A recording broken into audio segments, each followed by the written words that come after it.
Bonjour à tous, c'est le dernier jour du Mercato, la dernière ligne droite pour les clubs d'étoffer leur effectif. Voici une nouvelle édition du journal du Mercato. En France, le premier dossier chaud nous emmène à l'Olympique lyonnais, où Memphis Depay est toujours sur le départ. Juninho, le directeur sportif lyonnais, a ouvert la porte à un départ hier soir. Encore faut-il que le FC Barcelone et l'OL arrivent à se mettre d'accord sur les termes d'un transfert. Les Gaunes n'en ont pas terminé avec leur mercato, puisque Mattia Descheglio devrait arriver de la Juventus sous la forme d'un prêt dans les prochaines heures. Dans le sens des départs, Joachim Andersen est en partance pour Fulham, où il est en train de passer sa visite médicale à Londres. En cas de vente du Danois, les Lyonnais ont déjà trouvé son remplaçant, en la personne de Jamel Benlamri, le défenseur algérien d'Al-Shabaab. Le joueur a déjà passé sa visite médicale avec l'OL. Au milieu, Jean Lucas pourrait faire ses bagages d'ici ce soir. L'OL a finalement demandé aux Brésiliens de se trouver un club sous la forme d'un prêt pour la saison. Bordeaux et plusieurs clubs étrangers sont intéressés. À l'OM aussi, ça s'agite énormément, et un milieu de terrain pourrait en chasser un autre. En effet, Michael Cuisant se rapproche de la cité phocéenne. Le Français va être prêté par le Bayern Munich cette saison et passe actuellement sa visite médicale. Une arrivée qui devrait sceller le départ de Maxime Lopez.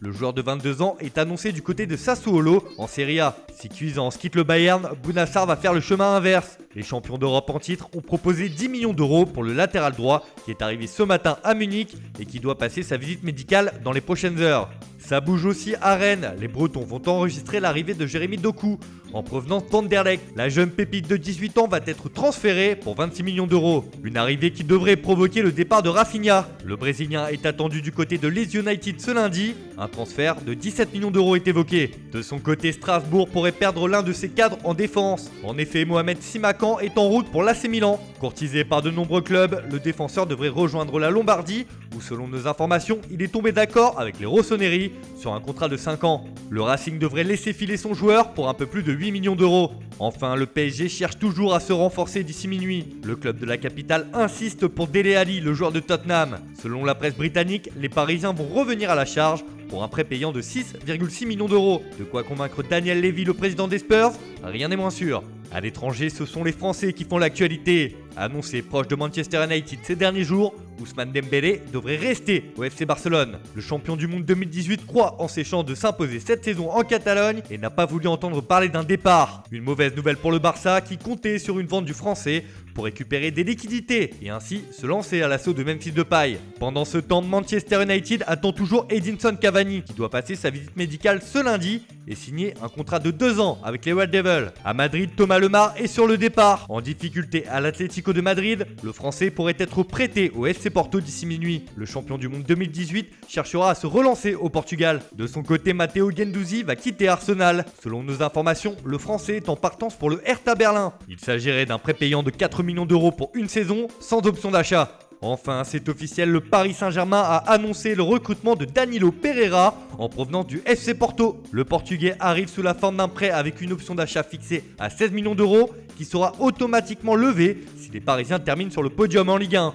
D'ailleurs, le club de la capitale a prêté Arnaud Kalimuendo. Le jeune attaquant a prolongé avec les Rouges et Bleus jusqu'en 2024 et file au RC Lens qui dispose d'une option d'achat dans le deal. Everton continue son mercato ambitieux. Les Toffees ont annoncé l'arrivée de Ben Godfrey. Le défenseur anglais de 22 ans a signé pour 5 saisons.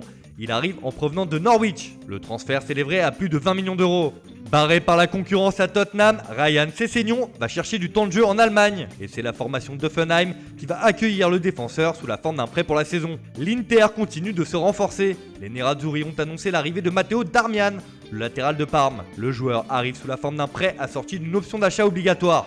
Des nouvelles de Lucas Zidane, le fils de Zinedine, quitte définitivement le Real Madrid. Le gardien s'est engagé en faveur du Rayo Vallecano pour les 2 prochaines saisons. Sur le départ de l'OGC Nice tout l'été, Willian Cyprien quitte enfin la Côte d'Azur. Le milieu de terrain de 25 ans s'est engagé en Italie avec le club de Parme, sous la forme d'un prêt avec option d'achat obligatoire. Et cela vient de tomber. En fin de contrat avec le Paris Saint-Germain, Eric Maxime Choupo-Moting rebondit au Bayern Munich. Le Camerounais a signé un contrat d'1 année avec les champions d'Europe en titre. Vous l'aurez compris, la journée s'annonce intense et c'est à vivre sur Foot Mercato. On se retrouve un peu plus tard pour une nouvelle édition de notre journal du Mercato.